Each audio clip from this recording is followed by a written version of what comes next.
이스라엘 백성들에게 하나님의 이름과 관련돼서 웃픈 이야기가 있습니다. 웃기기도 하고 슬픈 이야기, 그런 사연이 하나 있습니다. 대제사장들이나 제사장들이 하나님께 예배드릴 때 하나님의 이름을 부르며 그렇게 예배를 드리고 그들에게 맡겨진 제사의 임무를 다 하곤 했는데, 문제는 이 여호와 야훼라고 알려져 있는 이 이름을 오늘 말씀처럼 망령되이 부르지 말아라, 함부로 부르지 말아라 라는 말씀에 얼마나 충실하게 따랐는지, 실제로 이들이 제사장들이 예배할 때나 그렇게 간간히 직접 부르고 그나마 그것도 두려워했습니다. 그래서 이스라엘 백성들이 모여 살 때는 그나마 괜찮았지만 그들을 하나님께서 심판하시고 그들에게 죄를 물으실 때 바벨론으로 다 끌려가게 됐다가 다시 돌아오게 된 이후에는 사람들이 함께 있어서 예배드리고 그리고 그들에게 주어진 여러 전통들 살지 못했던 시기가 지나고 나서 그나마 야훼라고 여호와라고 써 있는 그 말씀을 읽을 때나 쓸 때 망령되이 일컫지 않기 위해서 주님의 이름, 우리의 하나님, 우리 주라는 뜻의 아도나이라는 단어를 읽었어요. 야훼라는 단어가 보이면 그냥 그 단어가 야훼 이렇게 읽으면 되는데, 그것을 두려워했기 때문에 아도나이라고 읽었어요. 아도나이라고. 그러니까 예를 들어서 제 이름이 이렇게 쓰여져 있으면 차길웅이라고 읽는 게 아니라 그냥 이거 제가 그냥 예를 든 겁니다. 아도나이라고 읽어버렸다고요. 쓰기는 차길웅이라고 쓰고 이름을 다르게 읽은 것이죠. 그러니 어떻게 됐을까요? 사람들이 야훼 여호와라는 이름을 잊어버렸어요.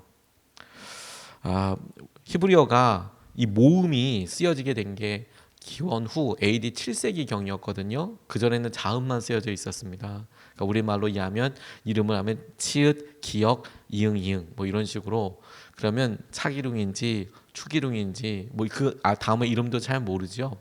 그렇게 되는 모음들을 빼고 자음만 썼는데, 그래도 이스라엘 사람들이 성경에 대해서 아주 깊이 이해하고 그리고 거의 외우다시피 했기 때문에 모음이 없어도 괜찮았어요. 그걸 다 외우고 있었으니까. 하지만 바벨론 포로기 70년 동안 그렇게 뚝 명맥이 끊어지고, 그리고 야훼란 이름, 여호와란 이름을 부르지 않다 보니, 그러니까 모음이 없는 상태에서 오래 지나다 보니 나중에 학자들이 그 단어를 보고 아마도 야훼라고 읽었을 거다, 아마도 여호와라고 읽었을 거다, 그래서 가장 비슷한 게 야훼라고 생각을 하는 거예요. 추측을 하는 거예요. 그런데 정확한 이름은 모르는 거예요. 모르는 거. 그러니까 아마 야훼일 거고 그게 거의 틀리지 않고 야훼라 할 텐데, 하지만 실제로 어떻게 부르는지 앞에서부터 이렇게 조상으로부터 내려오는 그런 건 없어진 거예요. 그러니까 하나님의 이름 몰라요. 이게 우픈 이야기입니다. 쓰여져 있으니까 그대로 지키고 그리고 그것을 실제로 실행했는데, 이게 정말 하나님의 뜻이었을까라는 생각을 하게 됩니다. 하나님의 이름을 잃어버리게 되는 것 자체가. 누군가가, 저는 오늘 본문 말씀을 이렇게 보면서 너무도 유명한 하나님의 이름을 망령되이 일컫지 말아라, 함부로 부르지 말아라 이렇게 나와 있는 이 말씀이 우리에게 이제 여러 의미로 그동안에 설교되어지고 받아들여졌죠. 주로 하나님의 이름이 불려지는 것이 예배 혹은 맹세하는 자리, 약속하는 자리일 때 하나님의 이름이 함부로 우리의 목적과 우리의 뜻대로 불려지게 되는 것, 혹은 하나님의 이름 자체가 나타나는 것이 당시에 이름이 그 사람의 성품, 그 사람의 속성, 그 사람의 어떤 존재적인 의미를 하나님의 이름과 이름이라는 말 자체가 표현하는 것이 나타내고 있었을 때에 하나님께서 존재하시고 하나님께서 임재하고 계시고 하나님의 성품을 편하게 우스갯거리로나 혹은 하나님께서 원하시는 자리, 기뻐하시는 자리가 아닌 너희들의 목적과 너희들의 상황에 함부로 그렇게 드러나게 하지 말아라, 이렇게 이제 받아들여지곤 했는데, 저는 오늘 본문 말씀을 그 의미에 더해서 이 말씀에 나와 있는 것대로 하나님의 사랑이라는 관점과 그리고 실제로 하나님의 이름이 불려지게 되는 상황에 맞춰서 적용해 보게 됐어요. 누군가가 여러분 우리의 이름을 부른다면 당연히 대답하겠죠. 누가 제 이름을 부른다면 당연히 대답할 겁니다. 그리고 그 대답에 그 사람에게 집중하게 되겠죠. 대화가 시작되게 되겠죠. 하나님의 이름을 부르는 그 시간, 그 자리, 그게 사실 하나님이 응답하시는 시간이고 그리고 하나님이 우리에게 응답하시는 순간이 바로 하나님을 만나는 순간입니다. 그리고 하나님의 실제로 임재하신 순간이라는 점을 떠올리면 오늘 세 번째 계명이 우리에게 이렇게 다가올 수 있을 것 같아요. 어떻게 다가오느냐? 첫 번째로 우리가 붙잡고 주목하고 싶은 것은 오늘 본문 말씀에 하나님의 이름 앞에 나와 있는 너의 하나님의 이름이라고 나와 있는 너의라는 말에 집중하고 싶어요. 11절 말씀을 보면 너희는 주 너의 하나님의 이름을 함부로 부르지 못한다. 이렇게 나와 있습니다. 하나님께서 당신의 이름을 부르지 말라고 하신 것이 아니었어요. 요엘서 말씀을 봐도 오히려 누구든지 주의 이름을 부르는 자들은 구원을 얻게 될 것이다라고 말씀하셨어요. 이 말은 주님을 부르란 말입니까? 찾으라는 말입니까? 찾지 말라는 말입니까? 구원을 얻기 원하는 사람들 누구라도 주님의 이름을 부르면 구원을 받게 될 것이다 라는 말은 주님께서 주님의 이름을 부를 때 반드시 응답하시겠다, 구원을 받게 된다 하셨으니까 누구든지 그 말씀에 응답하셔서 반드시 어려움으로부터 우리를 구해 주시겠다, 이런 약속 아닙니까? 그리고 더하여서 주님의 이름을 어려울 때마다 부르기를 원하시는 거겠죠. 당신을 찾기를 원하시고 그리고 당신께서 어려운 자리마다 우리에게 응답하기를 원하시는 것이죠. 애들이 어렸을 때는 고민하게 되지만 조금만 커서 학교라도 가고 학원도 다니게 되면 어쩔 수 없이 요즘 형편에 따라서 아이들에게 이렇게 핸드폰을 줘줍니다. 그 목적과 이유가 뭐냐면 어려운 일이 생기면, 네가 예상하지 못한 일이 있으면 엄마한테 아빠한테 전화해.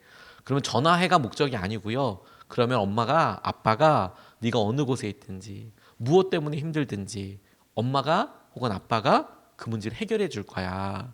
내가 거기에 가 있을 거야. 내가 그걸 붙잡아 주실 거야.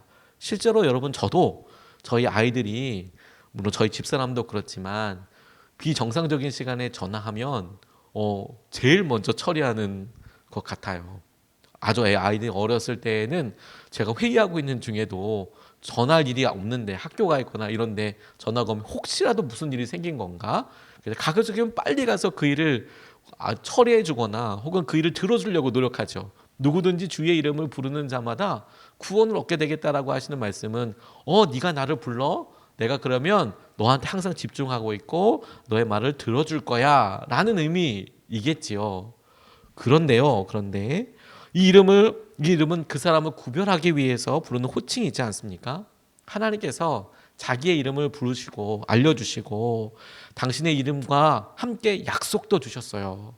네가 그렇게 나를 부를 때마다 너를 구해줄 거야. 너의 앞에 있을 거야. 너와 함께 할 거야. 네가 나를 찾을 때마다 나는 거기에 응답하겠다. 그런데 그 이름을 부르지 말라고 한 게 아니라 망령되이 부르지 말라고 한 거잖아요. 그러면서 그 앞을 보니까 하나님께서 당신을 소개하실 때 하나님의 이름도 이야기하시지만 이 십계명에서 본인의 이름과 관련돼서 너의, 곧 우리에게 있어서는 나의 하나님이라고 말씀하시는 거예요. 너의 하나님, 곧 나의 하나님. 히브리어로 실제로 찾아봤거든요. 그래서 이 한 절의 말씀을 가지고 하나님, 이 말씀이 진짜 우리에게, 저에게 어떻게 적용될 수 있을지를 말씀으로 이렇게 다시 한번 알게 해주시고 보게 해주십시오. 제일 많이 묵상하게 된 구절인 것 같아요. 하나님의 이름, 그분의 존재적인 어떤 모습보다도 하나님이 우리에게 나는 너의 소중한 이름이 되고 싶다. 나는 너의 하나님이 되고 싶다. 제게 이게 이렇게 와서 이렇게 부딪혔어요. 하나님이 나의 하나님이라고 말씀하시는구나.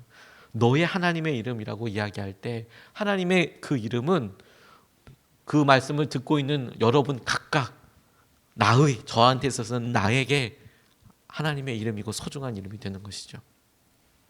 저희 집사람의 이름을 저희 성도님들은 아시겠지만 그럼에도 불구하고 저에게는 굉장히 소중한 이름이에요.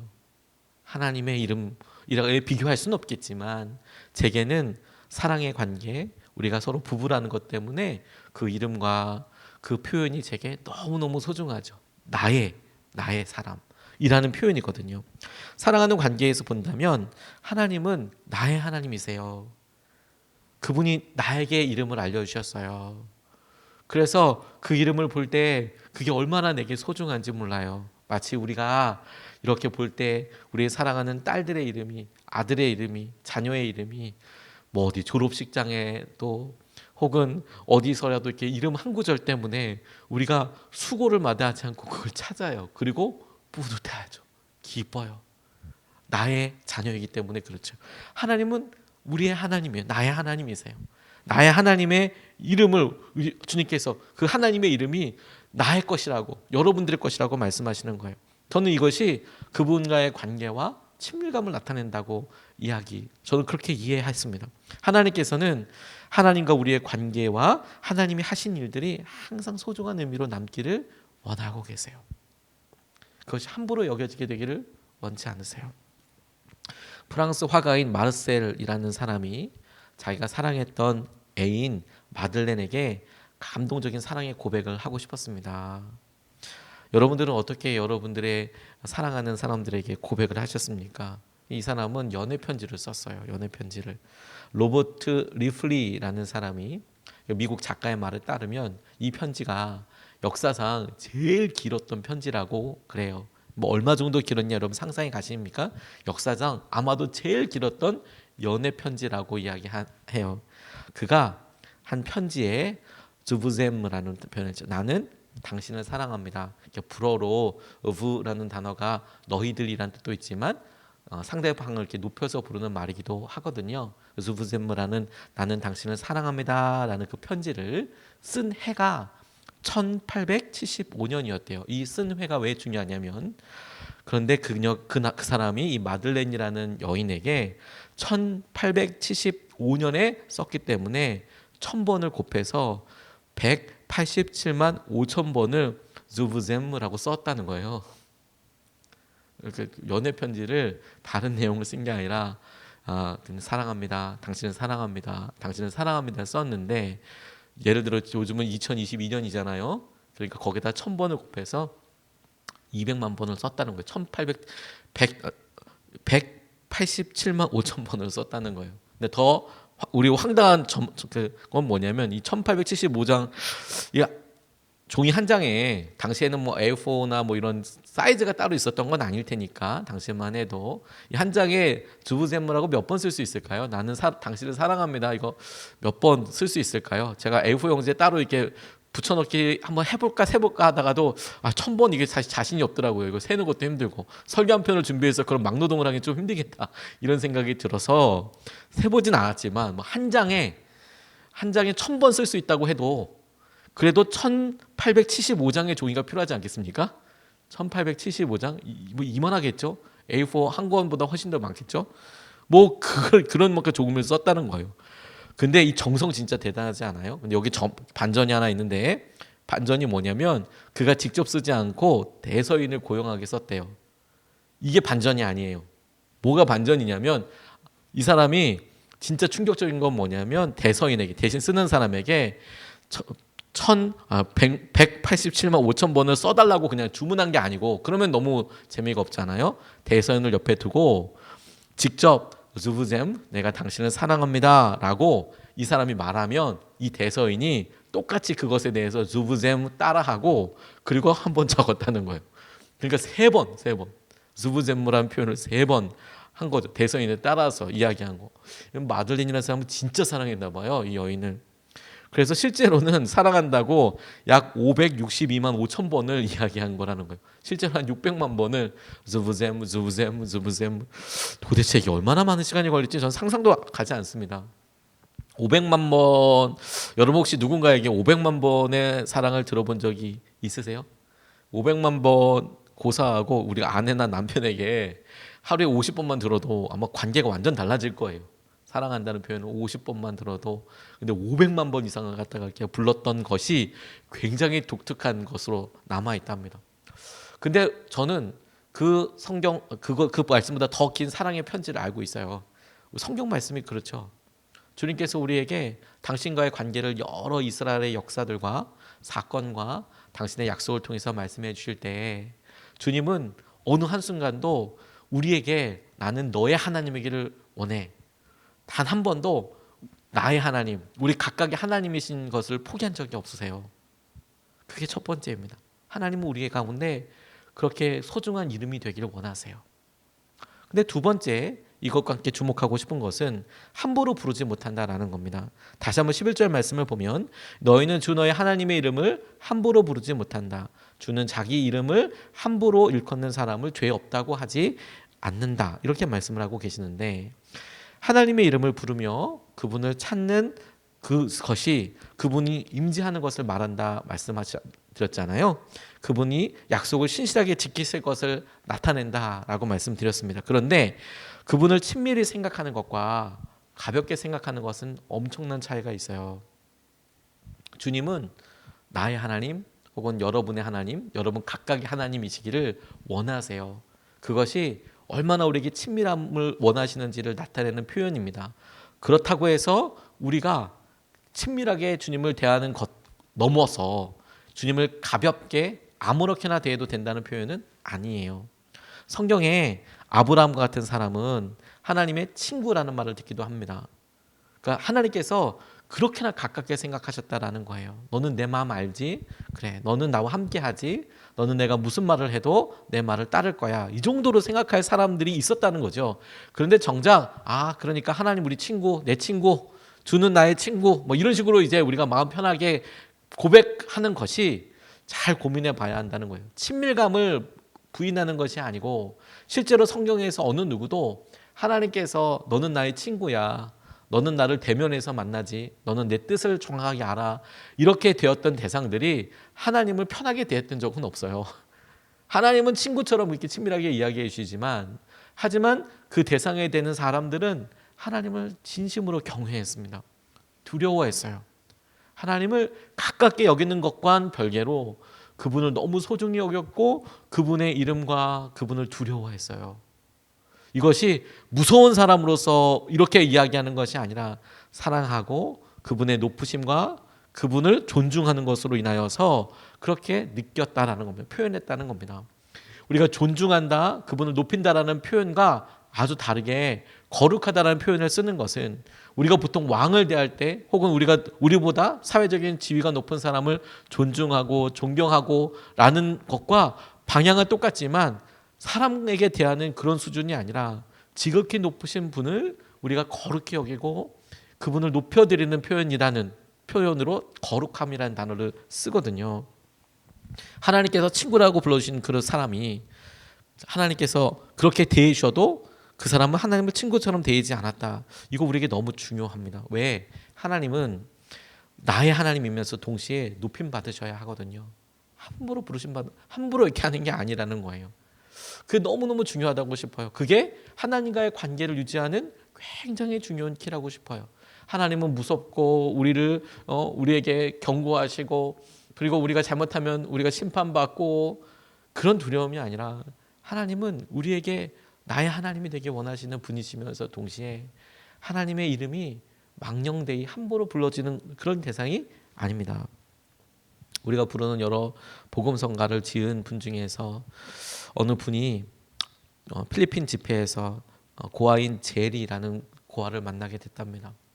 그런데 어렸을 때부터 사랑에 목마른 이 아이가 이 가수에게 자기를 소개하고는 이 톰이라는 자기 가수에게 자기를 소개하고는 여러 번 다시 찾아오더래요.